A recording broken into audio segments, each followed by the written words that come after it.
No, my friend, Jesus didn't lie.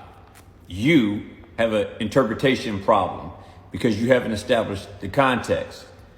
You are correct. Jesus did say that you will enter into life if you keep the commandments, which is true. But the problem is no man has been able to keep the commandments except for Christ. So the point in this passage that Jesus is making is trying to show this man who believed, this rich man, by the way, who believed that he had kept the law all of his life. For he says that he kept the law all of his life since he was a youth. And then he asked Christ in verse 20, so what do I still lack? Then Jesus told him, if you want to be perfect, go sell what you have and give to the poor, and you will have treasure in heaven, and come follow me. And in verse 22 of the same chapter you're talking about, but when the young man heard what Jesus had said, he went away sorrowful because he had great possessions.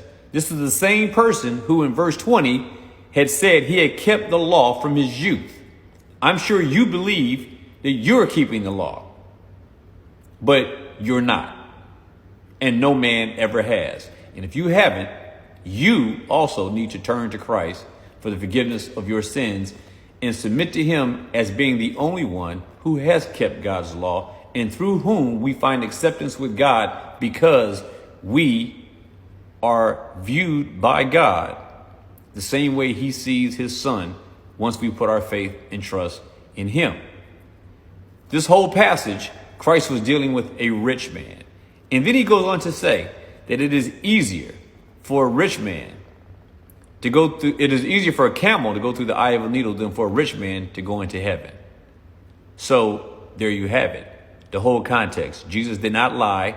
The only ones who lie are the ones who lie to themselves in believing that they can keep themselves in God's good graces by keeping his law, which they cannot do. It is impossible.